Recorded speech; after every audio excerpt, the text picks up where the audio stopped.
تو معزز ناظرین، سورہ آل عمران کی آیت نمبر 141 141 تک آج ہم لوگوں نے تقریباً 21 آیات پڑھی ہیں۔ آئیے دیکھتے ہیں کہ ان 21 آیات میں ہم نے کون کون سی اہم باتیں سیکھی ہیں۔ سب سے پہلی بات ہم نے یہ سیکھی کہ میدان جنگ میں ایک مسلمان جب میدان جنگ میں جاتا ہے تو وہاں دو چیزیں اس کے لیے بڑی ضروری ہوتی ہیں، ایک ہے صبر، ڈٹے رہنا، جمے رہنا، اور دوسری چیز ہے تقوی، اللہ تبارک و تعالیٰ کا ڈر، اس کا خوف اور اس کا تقوی ہمیشہ دل میں ہونا چاہیے۔ دوسری چیز ہمیں یہ معلوم ہوئی کہ اللہ تعالیٰ نے بار بار قرآن میں ہمیں مسلمانوں کو جو فتح ملی، جو کامیابی ملی، اس کو بھی یاد دلایا ہے، اور احد میں جیسے مسلمانوں کو چوٹ پہنچی اس کو بھی یاد دلایا ہے۔ تو اللہ تعالیٰ نے ہمیں ایک اصول دیا ہے کہ ہمیں اللہ تعالیٰ جب کوئی نعمت دے تو اسے بھی یاد رکھنا چاہیے، اور جو پریشانی کے اوقات آئے انہیں بھی یاد رکھنا چاہیے۔ نعمتوں کو اس لیے یاد رکھنا چاہیے تاکہ ہم شکر ادا کرتے رہیں، اور مصائب کو اس لیے ہم یاد رکھیں تاکہ عبرت ہمیں حاصل ہوتی رہے، نصیحت ہمیں حاصل ہوتی رہے۔ تیسری چیز ہمیں یہ معلوم ہوئی کہ جب اللہ تبارک و تعالیٰ کسی کا ولی اور مددگار بن جائے تو وہ ہر قسم کی تکلیف سے ہمیں بچاتا ہے۔ بدر میں اللہ تبارک و تعالیٰ نے اہل ایمان کی ولایت اور ان کی مدد کا ذمہ لیا تو آسمان سے 3000 فرشتے نازل ہوئے۔ تو اللہ تعالیٰ جب ہمارا ولی بن جائے تو ایسے طریقے سے وہ ہماری مدد کرتا ہے کہ ہم تصور نہیں کر سکتے۔ ایک بات یہ معلوم ہوئی کہ احد میں مسلمانوں کو جو پریشانی ہوئی، جو شکست ہوئی وقتی طور پہ، اس کا ایک بڑا سبب اللہ کے رسول صلی اللہ علیہ وسلم کی نافرمانی تھی۔ آگے کی آیات میں ابھی ہم مزید اس پر تفصیل سے روشنی ڈالیں گے۔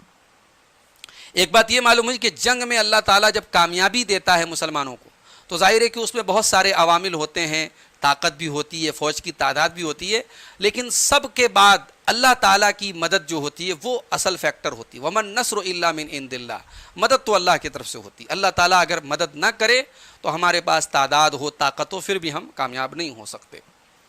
ایک بات یہ بھی معلوم ہوئی، یہ بات ثابت ہوئی کہ بدر کی لڑائی میں انسانوں کے ساتھ ساتھ مسلمانوں کی طرف سے فرشتے بھی لڑ رہے تھے مشرکین سے، اور اس کے بارے میں صحیح حدیث موجود ہیں کہ باقاعدہ وہ انسانی شکل میں وہ فرشتے آئے تھے اور وہ مسلمانوں کے ساتھ مشرکین سے لڑ رہے تھے۔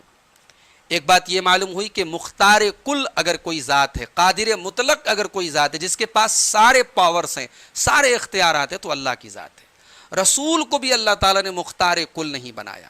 احد کے میدان میں نبی کے زبان سے صرف اتنا جملہ نکلا کہ وہ قوم کیسے کامیاب ہوگی جو اپنے نبی کو زخمی کرے، تو اللہ تعالیٰ نے آیت نازل کر دی، لیس لک من الامر شیء، اے نبی آپ کو ان تمام چیزوں کا اختیار نہیں ہے۔ تو مختار کل اللہ کی ذات ہے۔ ایک بات یہ معلوم ہوئی کہ سود حرام ہے۔ اللہ تعالیٰ نے سود کو حرام قرار دیا ہے، چاہے وہ بڑھا چڑھا کے لیا جائے، کمپاؤنڈ انٹرسٹ کی شکل میں ہو یا نارمل انٹرسٹ کی شکل میں ہو، ہر طریقے کا سود حرام ہے۔ ایک بات یہ معلوم ہوئی کہ نیکی کے کام میں، توبہ کرنے میں جلدی کرنی چاہیے۔ اللہ نے سارعوا کا لفظ استعمال کیا، سبقت کرو، جلدی کرو۔ توبہ کرنے میں، نیکی کے کام میں دیر نہیں کرنی چاہیے، کل پہ نہیں ٹالنا چاہیے۔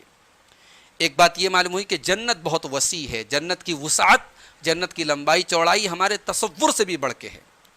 ایک بات یہ معلوم ہوئی کہ جنت کے حقیقی وارث، جنت میں جو لوگ جائیں گے متقی لوگ ہوں گے۔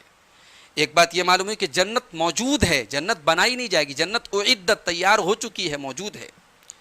ایک بات یہ معلوم ہوئی کہ انسان سے اگر گناہ ہو جائے تو فوراً اللہ تعالیٰ کو یاد کرے اور اپنے گناہ سے معافی مانگے، استغفار کرے، توبہ کرے، گناہ پر اصرار نہ کرے، گناہ پر جمع نہ رہے۔ ایک بات یہ معلوم ہوئی کہ اگر ہم ایمان والے ہیں تو دنیا میں بھی ہم ہی سربلند رہیں گے اور آخرت میں تو انشاءاللہ رہیں گے۔ وَأَنْتُمُ الْأَعْلَوْنَ إِن كُنتُم مُؤْمِنِينَ۔ اور ایک بات یہ معلوم ہوئی کہ زندگی دھوپ چھاؤں کا نام ہے، کبھی فتح ہے، کبھی شکست ہے، کبھی سکھ ہے، کبھی دکھ ہے۔ وَتِلْكَ الْأَيَّامُ نُدَاوِلُهَا بَيْنَ النَّاسِ، یہ دن ہیں جسے ہم لوگوں کے درمیان پھیرتے رہتے ہیں۔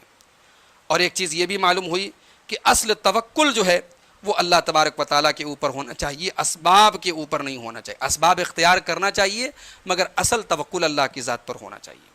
ایک بات یہ معلوم ہے کہ قرآن کریم سب کے لیے بیان ہے مگر ہدایت اور نصیحت قرآن سے صحیح معنی میں متقی لوگ حاصل کر سکتے ہیں۔ اور ایک بات یہ معلوم ہوئی کہ مشکل سے مشکل حالات میں بھی قرآن کی تعلیم یہ ہے کہ ہمیں گیو اپ نہیں کرنا چاہیے، ہمیں ہتھیار نہیں ڈالنے چاہیے۔ وَلَا تَهِنُوا وَلَا تَحْزَنُوا وَأَنْتُمُ الْأَعْلَوْنَ إِن كُنتُم مُؤْمِنِينَ، کہ اے مسلمانوں تم پست مت پڑو، تم ہتھیار نہ ڈالو، تم سستی اپنے اندر پیدا مت کرو اور غمگین نہ ہو۔ وَأَنْتُمُ الْأَعْلَوْنَ إِن كُنتُم مُؤْمِنِينَ، تم ایمان والے ہو تو تم ہی آگے رہو گے انشاءاللہ۔